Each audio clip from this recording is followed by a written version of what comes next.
الحمد لله نحمده ونستعينه ونستغفره ونعوذ بالله من شرور أنفسنا ومن سيئات أعمالنا من يهده الله فلا مضل له ومن يضلل فلا هادي له وأشهد أن لا إله إلا الله وحده لا شريك له وأشهد أن محمدا عبده ورسوله صلى الله عليه وعلى آله وأصحابه ومن تبعهم بإحسان إلى يوم الدين أما بعد. So as we continue discussing the book Bulugh al-Maram by Hafiz Ibn Hajar al-Asqalani rahimahullah, and here we are covering Kitab al-Buyu, so discussing matters that relates to business transaction, and we are discussing the bab, the chapter that relates to al-khiyar. So we had started this discussion where he had mentioned a few hadith relating to al-khiyar. So we'll be continuing from where we had stopped in the last session, and continuing from the hadith of Omar ibn Shuhaib and Abihi and Jaddihi Rata'ala anhu. Aywa. So the hadith will be read and then we'll discuss the hadith relating to this discussion. Alhamdulillah wa salatu wa salam ala Rasulillah. Hadith 693, narrated Amr bin Shu'aib on his father's authority from his grandfather radiallahu anhu. The Prophet sallallahu alayhi wasallam said, "The two parties, seller and buyer, in a business transaction have a choice to annul it until they separate from one another, unless it is a transaction with the right to annul it attached to it, and it is not allowed for one to separate from the other for fear that he may cancel the deal." Reported by Al-Khamsa except Ibn Majah. Ad-Daraqutni, Ibn Khuzaymah and Ibn al-Jarud also narrated it. Another narration has, "till they separate from their place of transaction." Hadith 694, narrated Ibn Umar radiallahu anhuma, a man told Allah's Messenger sallallahu alayhi wasallam that he was being deceived in business transactions, and he replied, "When you make a purchase, say, deceiving, cheating is not allowed. He has the choice to return the goods if he wills." Muttafaqun alayhi, agreed upon. So these are those the hadith that have been mentioned in this chapter of Bab al-Khiyar, regarding that the person of certain choices when carrying out of a business transaction. Then he mentioned the hadith, the first of the hadith that is mentioned, the hadith that is narrated an Amr ibn Shu'aib an Abihi and Jaddihi أن النبي صلى الله عليه وسلم قال البيع والمتبع بالخيار حتى يتفرقا إلا أن تكون صفقة خيار فلا يحله أن يفارقه خشية أن يستقيله.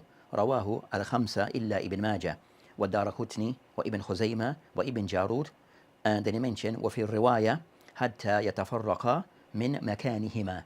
So this is the first hadith that has been mentioned by the author rahimahullah Ibn Hajar relating to this topic. So as for the hadith that have been read, that of what can be said, that first regarding concerning takhrij of the hadith, or regarding takhrij of the hadith, so they have mentioned regarding that he mentioned that rawahu al-khamsa illa Ibn Majah wa Daraqutni. So he mentioned al-khamsa, and we mentioned that Ibn Hajar rahimahullah, that in the with this book Al-Bulugh Maram, that in the introduction of this book by Ibn Hajar rahimahullah, that he mentioned certain mustalah, he mentioned certain terminologies that he used in this book. So when he used the word al-khamsa, he has a particular meaning, or this word is used as he have outlined. So al-khamsa meaning that there's 5 books of hadith that have collected this hadith. There's 5 books of hadith that have collected this hadith. Those 5 books that he mentioned, al-khamsa, would normally, the khamsa that he mentioned, Abu Dawood, At-Tirmidhi, Nasa'i in al-Sughra, wa Ibn Majah, wal al-Ahmed. So these are the Khutub al-Khamsa. So they mention here regarding this hadith, they mention illa Ibn Majah. So this means that he's now excluding Ibn Majah from this 5. So the hadith now would be found in Abu Dawood, Tirmidhi, Nasa'i, and Ahmed without Ibn Majah. Then also other books that you have added outside Kutub al-Sitta or Kutub al-Sab, he mentioned. Then he mentioned Ad-Daraqutni, wa Ibn Khuzaymah, wa Ibn Jarud. So these are other books that are, some of them are well known. Of those books, the book of Daraqutni, the book of Ibn Khuzaymah is more well known. Ibn Jarud also is a collector of books of hadith, and of the early ones to collect a book in also of a book, a collection in hadith that is also in print. Then he stated Rawahu, وفي الرواية, in some narration of the hadith mentioned, حتى يتفرقا من مكانهما, until they both depart from their places. So as what they mentioned regarding at-takhrij, then they mentioned that this hadith, the first the hadith is found, هذا hadith, as mentioned by Sheikh Abdullah Fawzani mentioned, هذا hadith, يعني the first of the hadith is mentioned, أخرجه أبو داود في كتاب البيوع. Then he mentioned the bab. Also the hadith is found in At-Tirmidhi, Nasa'i, Ahmed in his Musnad, Darakutni, Ibn Jarud. Then he mentioned the isnad that have been mentioned here, or the isnad of the hadith that is mentioned here. So the hadith here, so that's concerning the sources that I've mentioned this hadith. So these are the sources that I've mentioned this particular hadith. And they mentioned also At-Tirmidhi rahimahullah. So At-Tirmidhi rahimahullah, when he stated or mentioned, he said, هذا hadithun Hasan. So At-Tirmidhi rahimahullah, all this hadith to be Hasan, hadith which is acceptable. So he mentioned regarding concerning with this hadith, that this book is hadith in the Al-Khamsa, and as for the Isnad mentioned, and Amr ibn Shu'aib, and Abihi and Jaddihi. So we have a discussion between the ulama regarding concerning who's intended by Al-Jad. Who's intended by the Jad is the Sahabi, or who is actually intended by Al-Jad. That Abu Dawud rahimahullah, when the hadith is Abu Dawud rahimahullah, when he mentions hadith also, he can somewhat clarify as to who is Al-Jad. So in the narration of Abu Dawud, he clarify as to who is the Jad, who is the grandfather. So he mentioned Abu Dawud rahimahullah, that is an Abdullah ibn Amr ibn As. Abdullah ibn Amr ibn As, which is one of the Sahabi ibn Sahabi Rata'ala anhuma. So the hadith, the Jad, who is Abdullah ibn Amr ibn al-As Rata'ala anhuma, regarding this particular hadith. So they mentioned that in the books of Mustalah al-Hadith, amongst the ulama, what is or stated by the ulama of hadith, that the narration of Amr ibn Shu'aib and Abihi and Jaddihi, it is considered to be of those hadith that tariq, this path, this system, this isnad up to this point is considered to be hadithul Hasan. So this part of the hadith, they normally grade it to be Hasan, except there's other factors to make the hadith to grade the hadith as being daif due to other outside those that are mentioned. So as for Amr ibn Shu'aib and Abihi, who is Shuhaib, and Jaddihi, who is Abdullah ibn Amr ibn As, that this isnad is considered to be of a case of a hadith which is considered to be Hasan. So At-Tirmidhi rahimahullah, he called the hadith هذا hadithun Hasan. So that's concerning that hadith in part. The second portion of hadith, which when he mentioned, وفي الرواية حتى يتفرقا من مكانهما, that what is mentioned regarding this, that they state regarding this section of hadith here, that in some of the books of Takhrij, they don't per se discuss much regarding this section. So this additional narration, this additional wording, that as he mentioned in that additional version, hatta, until they depart from there, the place that they were at. That not some of the books, they don't per se discuss this portion. They mention concern of those who hadith to be Hasan and Nawawi in his book Al-Majmu'. He all this hadith to be Hasan, as he mentioned, Rawahu Abu Dawud with Tirmidhi bi asanid sahiha wa hasana. That this hadith is considered to be Hasan as graded by An-Nawawi rahimahullah. As for the additional wording of the hadith that is mentioned here, hatta yatafarraqa min makanihima. This part of the hadith that they mentioned, that they mentioned that this part they mentioned, Sheikh al-Mahir, he mentioned isnaduhu أو إسناد هذه زيادة فيه مخرج ابن بكير, that is a narrator مخرج ابن بكير, that هو صدوق لم يسمع من أبيه شيء إنما هو كتاب, that he did not hear directly, he did not heard from his father, he did not hear from his father. So there's some discussion also, is considered to be صدوق. That also they mention وكذلك وكذاك وكذا فيه أحمد ابن عبد الله ابن وهب وهو صدوق تغير بتأخر وآخر that he somewhat have changed. So another narrator in the isnad with this additional wording, and this additional wording, it is found in Darakutni and also Al-Bayhaqi. So in the narration of Ad-Darakutni and Bayhaqi, that they have this extended word or this additional sentence where they, but there's some discussion regarding some of the narrators in this in that narration with this additional wording regarding that they both separated from the place that they were. So that's concerning this hadith. So the author of the hadith, that hadith is Hasan. But as for the additional wording, it is found in Daraqutni, wal Bayhaqi, but there's some discussion regarding some of the narrators in that isnad. As for the second hadith, that's the hadith of an Ibn Umar رضي الله عنهما قال ذكر الرجل للنبي عليه السلام بأنه يخدع في بيوع, that a person used to cheat people in his business transaction. فقال عليه الصلاة والسلام, so the Prophet عليه الصلاة والسلام, he said to her, إذا بايعت, if you buy anything or do a transaction, فقل, then you should say لا خبالة, لا خبأ, لا خلابة, لا خلابة. So the Prophet they mentioned muttafaqun alayh. So that's the hadith that has been mentioned here. So mention la khalaba, meaning that you are not to cheat or to deceive others. So from this hadith, or these two hadith that we'll now discuss concerning and hadith muttafaqun alayh, they mentioned at the source of the second hadith of Ibn Umar. The second I mentioned, the hadith in the Ahmed, the second hadith here in the Bukhari wa Imam Muslim, also the hadith in the Abdul Razak, in the Musannaf, Ahmed ibn Hanbal in his book Al-Musnad, Abu Dawood, Nasa'i, Ibn Jarud, Tahawi fi Mushkil, fi Shar al-Mushkil, and also Ibn Hibban wal Bayhaqi. So the second hadith, muttafaqun alayh, that you have Bukhari and Muslim. In addition to Bukhari and Muslim that have narrated the hadith, we have Abdul Razak, Ahmed ibn Hanbal in his Musnad, Abu Dawood in his Sunan, Nasa'i in his Mujtaba, in his Sugra, Ibn Jarud, and also that is called Al-Muntaqa, his book Ibn Jarud Al-Muntaqa, and also At-Tahawi in his book Shar Al-Mushkil, Ibn Hibban in his Sahih, and Al-Bayhaqi. So these are the other sources that have narrated this hadith alongside with Bukhari and Muslim. So as for now, discussion regarding hadith, regarding the ahkam that can be taken from this hadith. As for the ahkam that can be taken from the hadith. That Shaykh Abdullah Fawzan, Hafidullah Ta'ala, when he mentioned this hadith, then he mentioned that, regarding what had been said by the hadith, that this hadith, that la yuhillahu,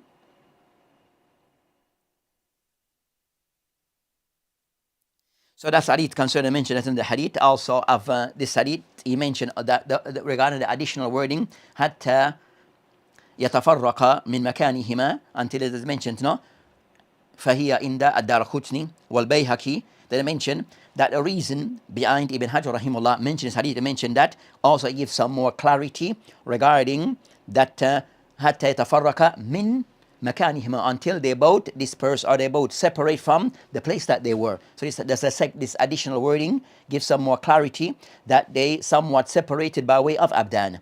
So it clarified that they separate by way of, both have not separated by way of, they physically, that they have separated. So physical separation, not just separation by way of speech, but they're actually physically in person, that they have now separated from each other. So that's concerning that. So it shows regarding that, what is meant by at-tafriq between both narrated. The separation is by way of abdan, by way of physically in person, not by way of kalam, not by way of speech, as we had mentioned before. That this is of the position of the ulama, that the Malikiyya and also the Ahnaf, that they're all concerning that what is meant by tafarruq is by way of the person ending by way of speech, by mukamala, by way of speech, not by way of abdan, not by way of personal body separation. Then he mentioned, as for the meaning of the hadith, he mentioned regarding concerning mention safqa, they mentioned illa an takuna safqata khiyar.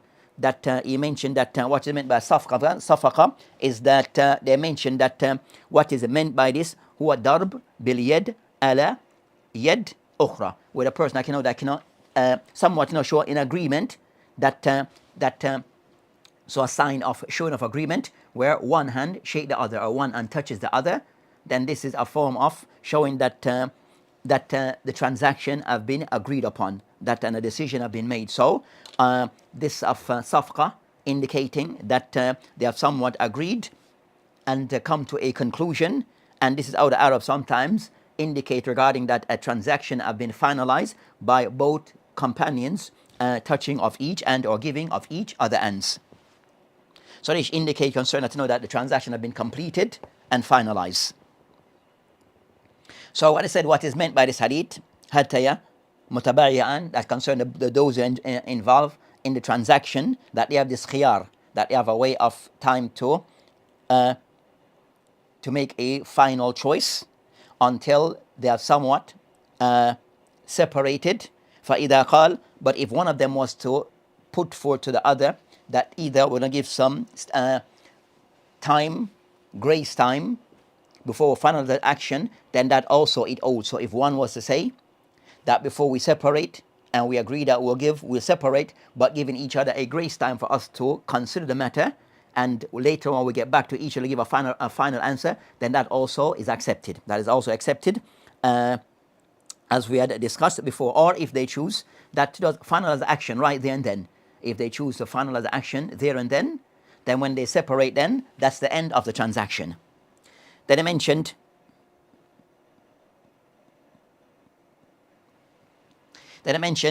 وَلَا يُحِلْ لَهُ أَنْ يُفَارِقَهُ خَشْيَ أَنْ يَسْتَقِيلُ.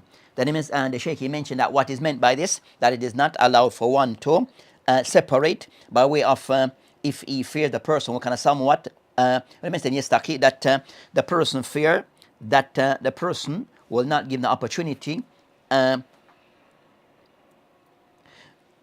that not for the person to have the opportunity to make a decision. So not for the person, so not fear that a person give him a part. For the person to make a final decision. He fears that the person will get up and go without giving an opportunity to make a final decision. So they mentioned that yastaqilu, that is not mentioned. It is not what is meant by, as we discussed before concerning iqala, meaning to pardon. So in this case, it doesn't mean to pardon, but the person fear that the one will get up hastily, quickly, so as to end the transaction, so it becomes binding upon each other. By him separating from him, then it means the contract now, everything is now decided, even though they haven't finally come to a final decision. So he fear the person leaving quickly, and thing is not finally finalized. So he is at a loss. So they said that from the hadith, it shows regarding, they said the hadith, dalilun ala ithbat khiyar al-majlis.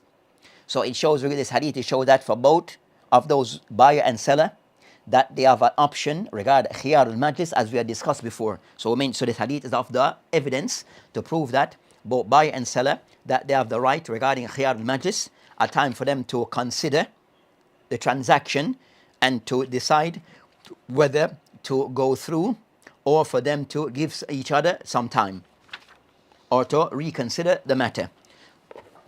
So this of evidence is used by those who say it is allowed. This is the evidence that is used regarding those who say it as allowed.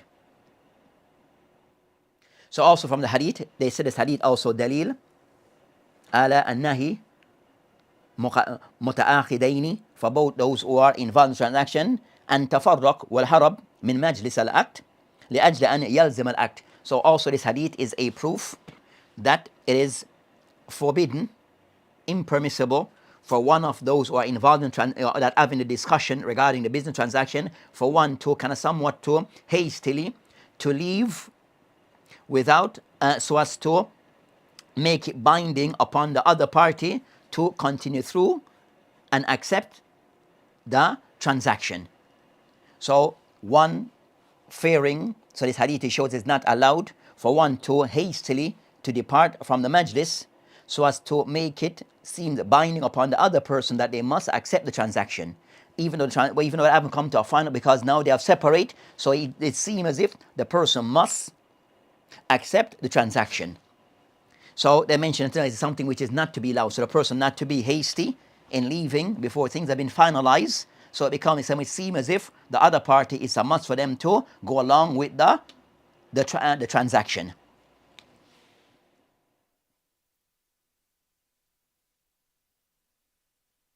So the ulama mentioned that if a person, إِذَا هَرَبَ أَحَدُهُمَا, if one of them was to leave hastily, quick, in the session, and left the other person standing, to make it seem as if the transaction had been completed, the ulama discussed concerning now what's the hukum on the person leaving so hastily. Then I mentioned there's some aqwal between the ulama regarding if this circumstance was to occur, the hukum regarding leaving one party, fleeing from the transaction to make it seem as if it's binding for the other person to accept it. The ulama discuss concerning in that case that it is, if that was to occur, it becomes binding, that transaction should be honored. That it becomes binding, that the person should honor the transaction. So meaning the other person have to go through on it. ويقطع الخيار, and it can somewhat it dismiss the other person having any choice or option, but he has to accept and fulfill the transaction. So let's let us know that, and why? Because they have now separated. So because the person have left, so it means the other person have to agree and honor that agreement. So where the person is not allowed to dissolve it, but rather he must go through on the transaction. And as for Yalzim al-Aq, that's the view that is taken by the Hanabila, as a qawl amongst some of the ulama of the Hanabila, and also in the Shafi'iyya, and now Rahima all to be the correct view. So if the person was to flee, while in the discussion, then the other party have to honor it. Of the ulama all that, yes, he has to.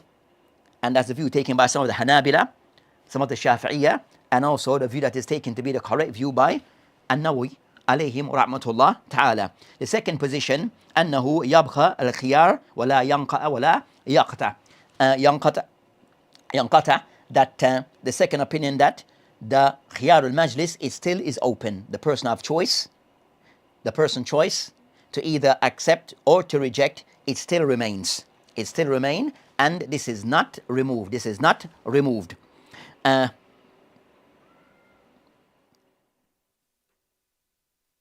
So that's the second view of the ulama, that it still remains for the person to decide. And it is not binding for the person to fulfill, but it is still open. The option is still there for the person to make a choice. But by the person fleeing, it doesn't mean that the contract is now finalized. The third opinion, a tafsil. The third opinion, which is now a tafsil, that they kind of somewhat explain the matter by stating, أنه إن تمكن أن يتبعه, if the person is able to follow him. So the person is able to follow him, and to follow up with him, to catch up with him. But if he didn't do so, so the person was able to follow but didn't do so, batalat al-khiyar. So the person was able to follow the person he left, and the person who remained, the other party, he was able to follow up on the person to catch him up and to finalize the matter. If he was able but choose and didn't do so, and choose not to follow him up, then the contract becomes now, then he has no choice, but he has to honor it, because he had the ability to follow him, and to discuss the matter further, but he didn't do so, so it becomes he has no choice. He forfeit his choice.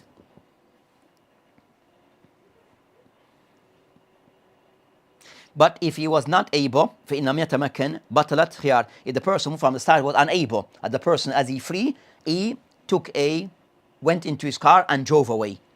So the person was, in the first case, if he was to walk away, and still that's there, not far away, standing, you are able to walk and to catch him, but you choose not to do so. You left him. Then you have no khiyar, because you were able to follow him, but you choose not to, so you have to go through with it. But in the second case, that a person, as he quickly fled, and he went into his car, or went into a train or a bus, and he left. Then, in that case, in lam yatamakan, the person was unable, batlat al-khiyar, al-harib. So the person who fled away, then he doesn't per se have the person still has the choice, the other person that still have a choice to review his option. The other person that still have a choice to review his option. So that's concerning the tafsil. So they mentioned that if one is able to catch up with a person and didn't do so, then the person lose his choice.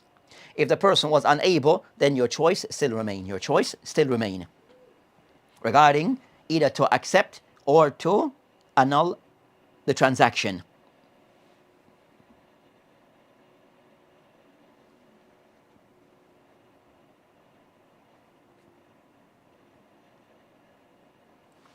So that's concerning that matter regarding this particular hadith. So that's concerning that discussion regarding this particular hadith. as for, so this hadith, it kind of somewhat it proves regarding that again as khiyar al-majlis, that it still remain, khiyar al-majlis still remain, but also the person not to try to deceive the other person or by way of trying to get up from the majlis and leave abruptly so as to force the person into accepting the transaction.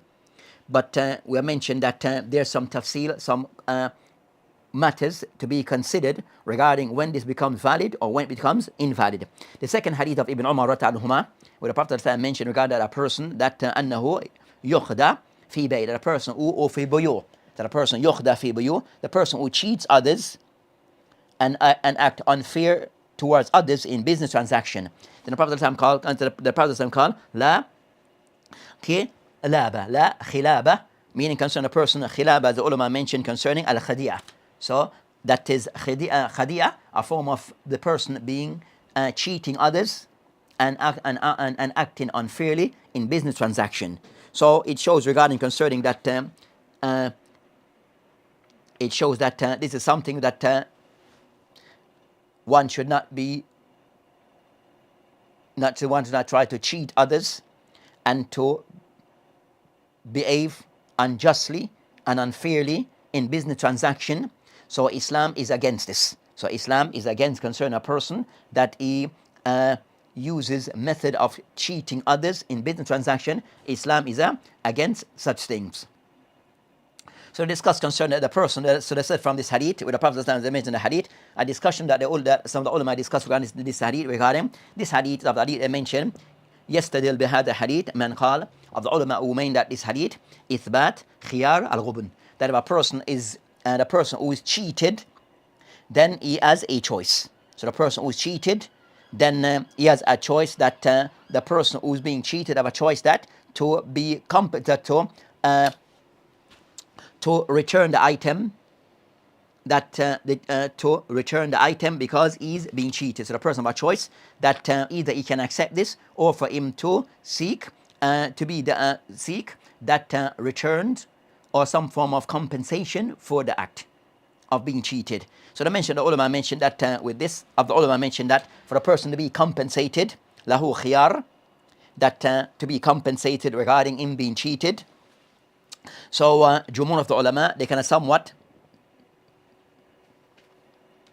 that the ulama mentioned that, and that's the view that is taken by of the ulama that mentioned that the person have a right to be compensated, have a leeway to be compensated, and that is the view that is taken that by the ulama of the Malikiyah and the Hanabila, and also and the others, they can someone put a condition, and bishart and yakuna al-ghaban thalatha qima, that have to be like that whatever the person been cheated of, that have to be like a third of the worth of the thing. That to be a third of the worth of the thing. That's the view taken by the Malikiyah. So the person to be compensated with some of the ulama, some have a condition that it has to be that thing third, the person have been a third, he have been treated a third of the qima of the value of that thing. And some mention that it goes back to ada, regarding concerning the person being compensated, and for what, to what degree, that goes back to the practice that has been established by the people, that of the practice, the general practice of the people of that time. So that been the established practice, or the customer practice, that in certain things the person is to be compensated, then that will be the practice of the people, will be the thing to measure those matters. So it goes back to tahdid bil al-urf, go back to the custom and the customer practice that is predominant amongst the people. So what becomes the predominant practice of the people, that will take precedent as to at what and how much is the person to be compensated for in these matters. Of the ulama mentioned that as the ulama mentioned, ذهب جمهور, Sheikh mentioned, ذهب جمهور من أهل العلم إلى أنه لا يثبت الخيار لكل مغبون. That also of the ulama, Jumhur of the ulama, that everything the person is cheated with, that is the person to be compensated. So not everything is to be compensated. So also they have this view amongst the ulama. So they mentioned that it goes back to various things, but it's not everything that a person is to be compensated or have khiyar, a choice in that matter. some mention regarding that in a person of daf al-aql, that a person that illa in kana mithla hadha rajul fi daf al-aql, that a person that his mind is not very mature, that somewhat very simple minded, not very I said thick, things very difficult for him to understand, then they mention it as an exception. So also condition mentioned the person also can have pardon a person in that case. So a pardon of the person in that case. So the person explore regarding that is not every case. The person may be of khiyar, not in every case. In some cases they are khiyar, and some cases he may not.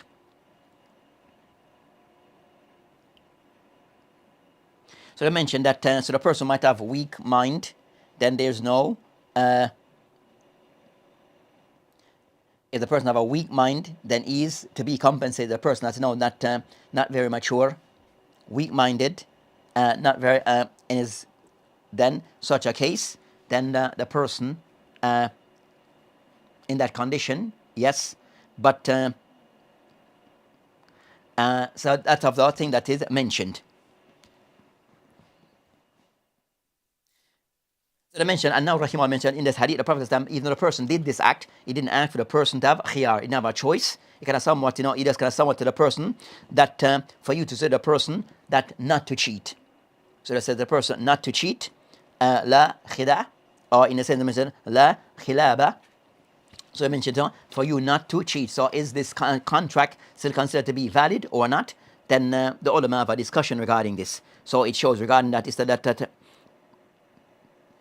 in this it give regarding what they call khiyar al-shart, regarding concerning to know that one of those people regarding concerning that so you have khiyar al-shart, that it prove the fact of khiyar al-shart that you have a time period in which the person can still make a choice. So even though transaction have gone through, you still have a time period for the person to either person that he can return the item, or for the person, or act for a time period for the person to still consider whether to keep the item or to return the item or end the contract. So they mention that is what they call khiyar ashart. Khiyar ashart. So these are regarding concerns that it proves regarding that the Ahnaf regarding concern al khiyar. In this case, they mention that the Ahnaf and the Shafi'iyya, the person have 3 days. So you have like a leeway of 3 days. So the person have been cheated, you have a 3-day leeway for a person to have khiyar. Others ulama mention that there's nothing, that there's no authentic hadith regarding that for a person to have that leeway time is 3 days. There's no authentic hadith regarding that.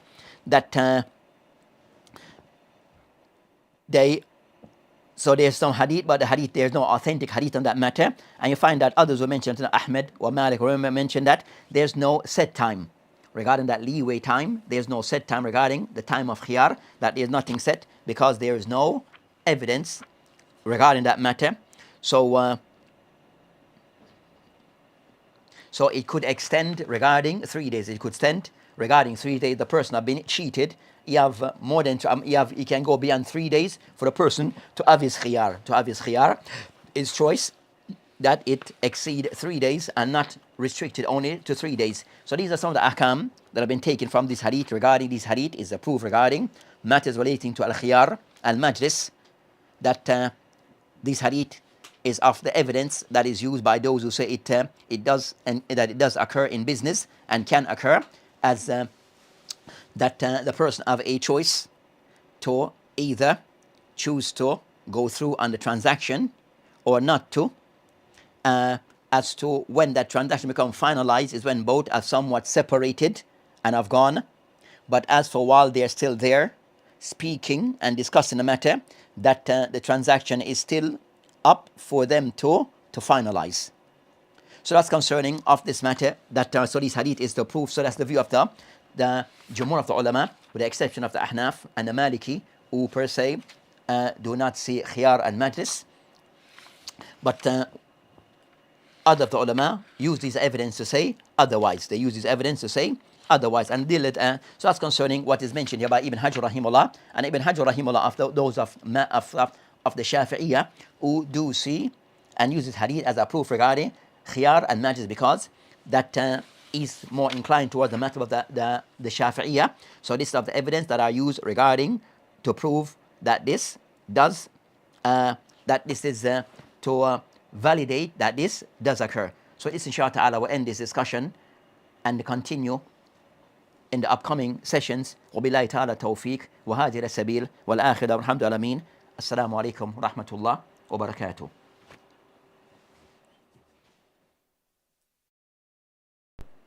How much time? 34 minutes.